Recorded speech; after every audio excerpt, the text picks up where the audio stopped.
Cambiamos de tema, dejamos esta mezcla de política y religión para poder hablar ahora de tecnología, pero tecnología que puede impulsar sustancialmente el desarrollo. Uno de los temas importantes que se ha tocado días atrás era el tema de la red dorsal de fibra óptica. Desde la Universidad de San Pablo salieron algunos artículos interesantes que me llamaron la atención y he invitado a Efraín Centeno, es el director de la Escuela Profesional de Ingeniería Electrónica y de Telecomunicaciones. Vamos a ver cómo Internet, la fibra óptica, la nueva tecnología puede ayudarnos a cambiar el país. Bienvenido. Gracias, Enrique. Gracias por la invitación a estar en el programa. Sí, bueno, son temas, la tecnología de hecho que es algo que tiene que impregnar mucho más nuestra sociedad, que tiene que llegar mucho más adentro de lo que está hoy día, en el sentido de que tiene que alcanzar mucho más a toda la población. La tecnología no es redes sociales, Instagram y compartir las bueno, fotos familiares. También lo es. Pero es un deberíamos aspecto. Utilizar sustancialmente esto para el desarrollo. Estoy hablando básicamente del Estado peruano. Ya, correcto. Sí, es cierto. Cuando uno mira, por ejemplo, el desarrollo de la fibra óptica en el Perú, un proyecto gigante que tenemos en el país es el desarrollo de la red dorsal de fibra óptica.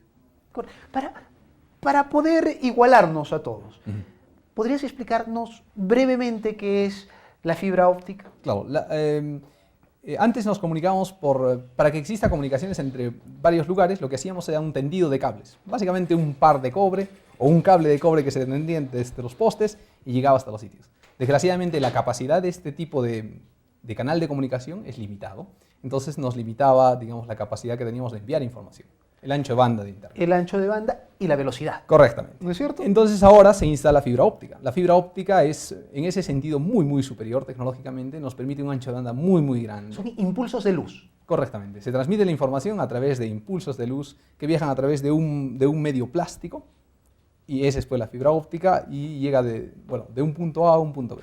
Y del grosor de un cabello, más o menos, ¿no es cierto? Exactamente. Para que la gente pueda entenderlo. Sí. Correcto. Ahora resulta que eso es mucho más delgado, se utiliza la luz y eso hace que sea muchísimo más eficiente, ¿no es cierto? Es correcto. Lo que más, la ventaja más grande que tiene la fibra óptica es quizás el ancho de banda, la capacidad de comunicar mucha más información de forma mucho más rápida.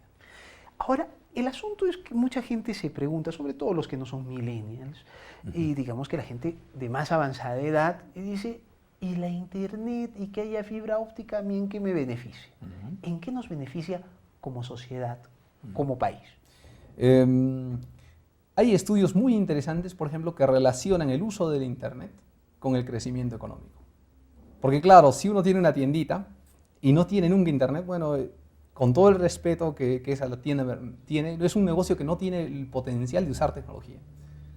Si alguna vez los negocios pequeños empiezan a alcanzar usar tecnología, lo que pueden hacer es empezar a llegar a muchos más sitios, crecer propiamente y alcanzar un desarrollo mucho más interesante. El desarrollo de la sociedad económicamente se basa en un uso de tecnología mucho más intensiva. Estamos entrando al comercio electrónico. Ahora, exactamente. O sea, tal vez aquí no lo notemos todavía en Arequipa, pero si nosotros nos vamos al primer mundo, uno encuentra que casi ya, inclusive las tarjetas de crédito no se usan mucho, sino que uno empieza a comprar electrónicamente, ¿verdad? Sí, correcto.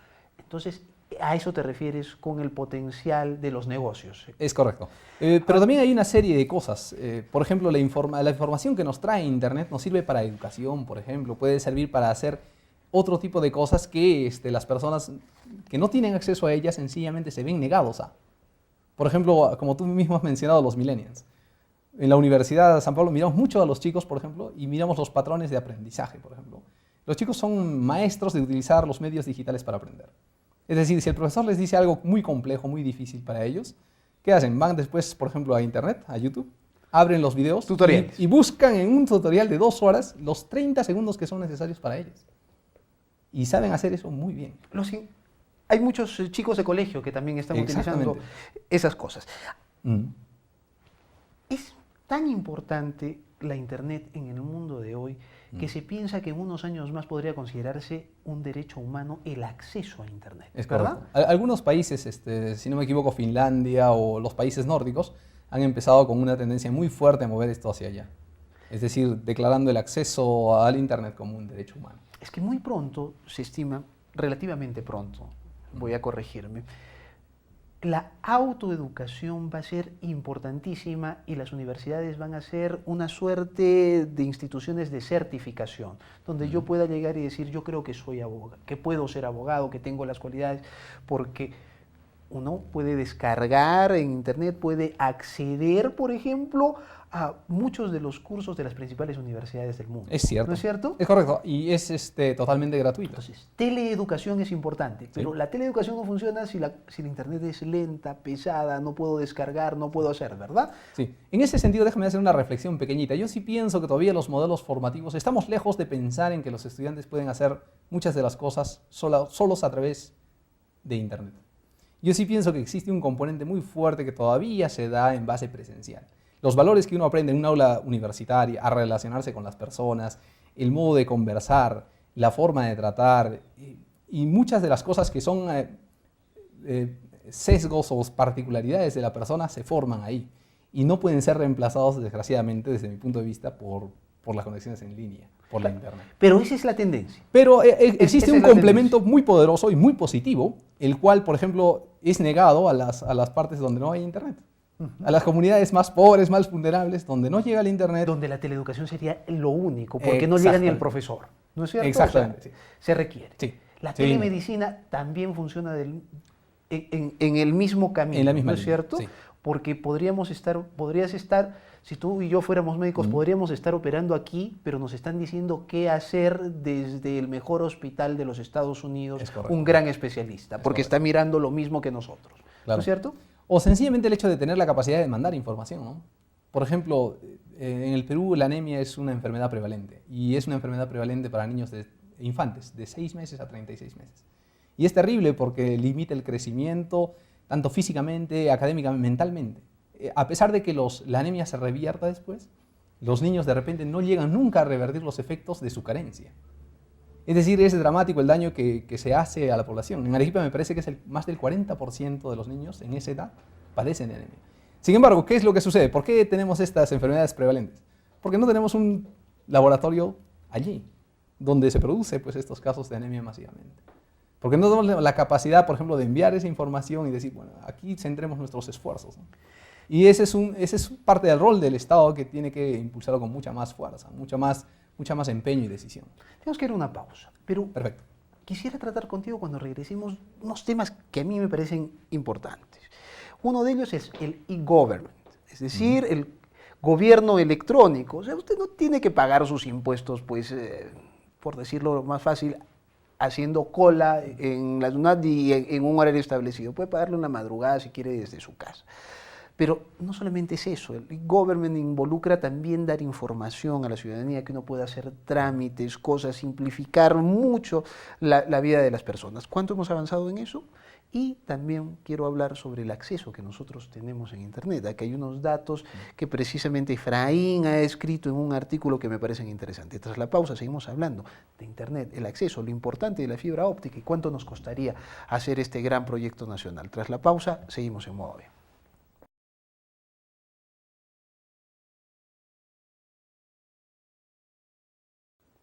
Estamos de regreso en el programa, estoy con el director de la Escuela de Ingeniería Electrónica y Telecomunicaciones de la Universidad San Pablo, Efraín Centeno. Yo tengo aquí un artículo que él ha escrito y que me parece bastante interesante.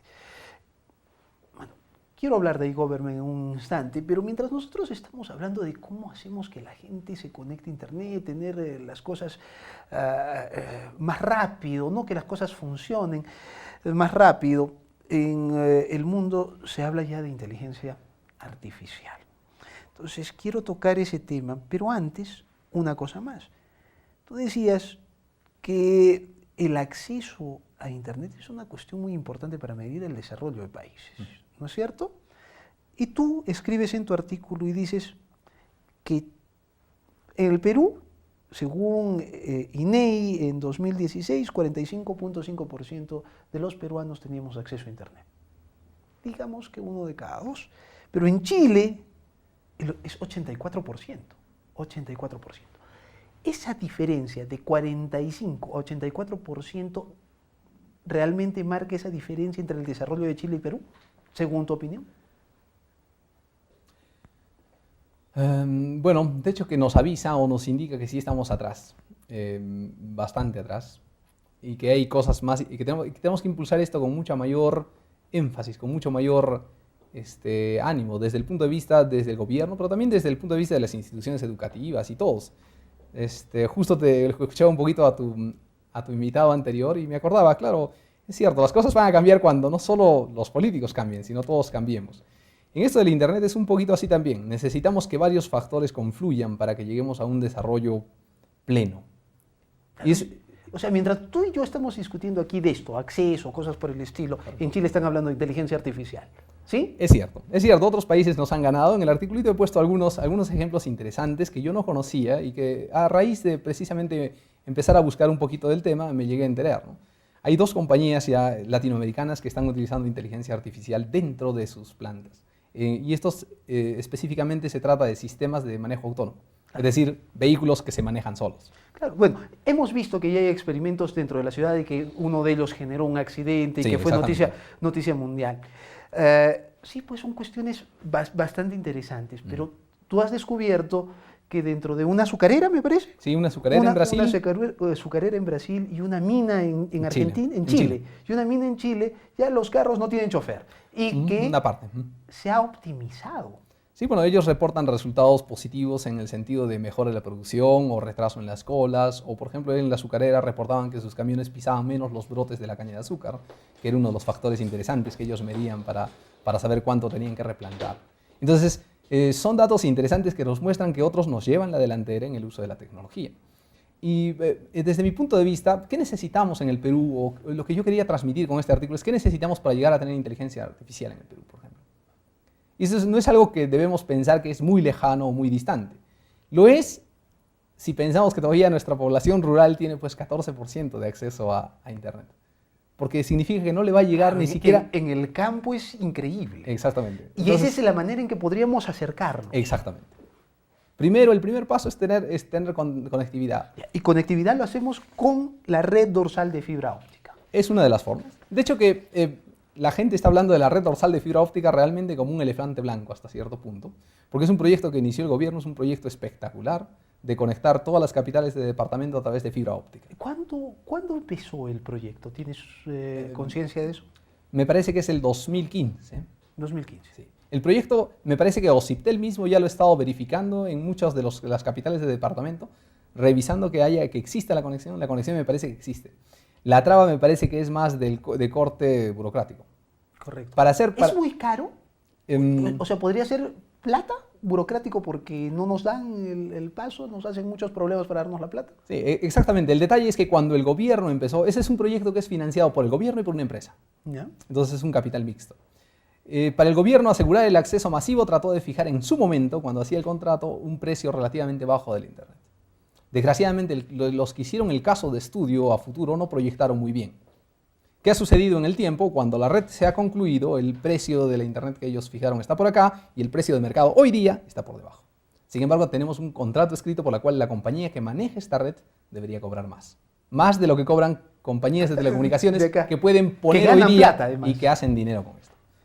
Entonces, es un caso muy particular porque nos demuestra que no solo es un sector, sino son varios que necesitan confluir. En este caso, la pelota está totalmente en la cancha del gobierno, en decir, bueno, tenemos que estudiar las formas de destrabar esto, porque tenemos una red hermosa, funcional, a la cual las compañías no pueden acceder porque es más cara que los costos del mercado. Y el gobierno no puede ser e-government si no tiene la fibra óptica, porque la cantidad de usuarios del Estado es tan grande que haría caer cualquier conexión que no sea con fibra óptica. De hecho que yo saludo estas medidas, ¿no? De hecho la red dorsal de fibra óptica es un proyecto bien ambicioso, es un proyecto bastante interesante, ¿no? El hecho que tú hables de e-government me parece súper interesante porque precisamente abre las posibilidades de hacer las cosas que la conectividad nos permite, que es llegar mucho más allá de lo que nuestras capacidades normales tendrían.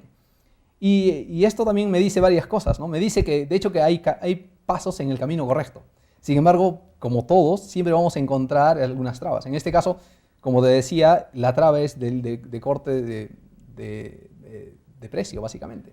Además, el e-government no involucra solamente prestar servicios y cosas que yo pueda hacer y tramitar, sino que involucra la interconexión de todo el aparato del Estado y que un policía a través de una tablet pueda ver todo tu historial, por ejemplo, si está requisitoriado, si no, de todo el país y en tiempo actual. O sea, si un juez en este momento pide una orden de captura, segundos después ya está en toda todos la los red, policías. en todos los policías. Todos los policías podrían verla y decir, caramba, hay que detener a esta persona.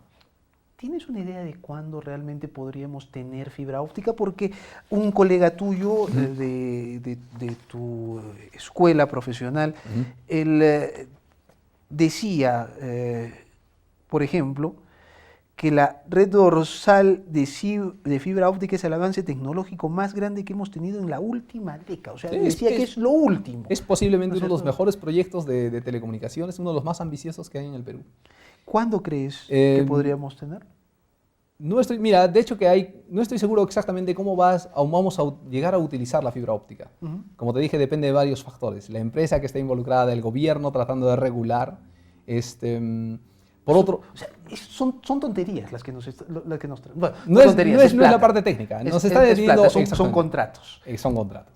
¿Listo? Son contratos. Entonces, pero es interesante en el sentido de que ya está el instrumento, la herramienta está ahí. Y es cierto lo que dice tu compañero, que, o sea, ahorita estamos en el puesto 7, digamos, de interconexión, y que con la red de fibra óptica pasaríamos al puesto 3 después de Brasil y Argentina. Posiblemente demos un salto bastante significativo. Es difícil para mí calcular o estimar un poquito cuánto saltaríamos. Sin embargo, es como tener una autopista así súper poderosa. La autopista puede ser excelente, pero si ningún carro la usa, bueno, es una autopista nada más. Claro, es una autopista. Pero si empiezas a mover de pronto productos, empiezas a trasladar personas, empiezas a trasladar bienes y otras cosas, entonces la autopista cobra un valor distinto. En ese mismo escenario estamos. Nosotros, antes se decía pues, que una persona era un analfabeto si es que no sabía leer y escribir. Después decían que tú eras un analfabeto si es que no sabías inglés. Ahora se dice que tú que eres un analfabeto si es que tú no sabes manejarte en un mundo electrónico, en un mundo de internet, digital. ¿Cuán alfabetizados digitalmente estamos los peruanos? Sería un poco complejo para mí dar números. Sin embargo, sí puedo hacer una reflexión, por ejemplo, de lo que pasa, por ejemplo, en las universidades o en muchos sitios. A raíz de, por ejemplo, los programas como Beca 18, en la universidad hemos recibido, por ejemplo, muchos alumnos que vienen de otros lugares, lo cual nos parece excelente. Es una iniciativa de estas del gobierno que hay que aplaudir. Y sin embargo, uno puede ver que, por ejemplo, los niveles de educación digital, si queremos ponerlo por alguna forma, son de diferente nivel que los chicos que viven en la ciudad. Precisamente por el acceso al Internet que no se tiene en lugares, por ejemplo, rurales. Me imagino que lo más democratizador que ha habido ha sido este para ti. Sí. Posiblemente el teléfono móvil es algo que ha cambiado la forma en que la gente interactuaba y hacía muchísimas de las cosas. Además, el futuro nos presenta con escenarios súper interesantes. Escenarios en que no solo el teléfono es inteligente, sino las cosas se vuelven inteligentes. Precisamente porque empiezan a conectarse al Internet. Entonces, ese servicio, eso de un mundo inteligente, se habla mucho de ciudades inteligentes, casas inteligentes o carros, autos inteligentes. Tiene que ver precisamente con tener un sistema de conectividad que nos permita que las cosas simples y básicas de la vida diaria sean capaces de enviar información y recibir información. Esos procesos son súper interesantes. Tendremos oportunidades para conversar. Gracias por habernos ayudado a comprender un poco este tema de Internet, de la fibra óptica, la necesidad de tener esta red dorsal de fibra óptica en el Perú. ¿No? A ti las gracias, Enrique. Ha sido Efraín Centeno, director de la Escuela de Ingeniería Electrónica y Telecomunicaciones. Nos vamos despidiendo ya y nos reencontramos mañana en Modo Veo.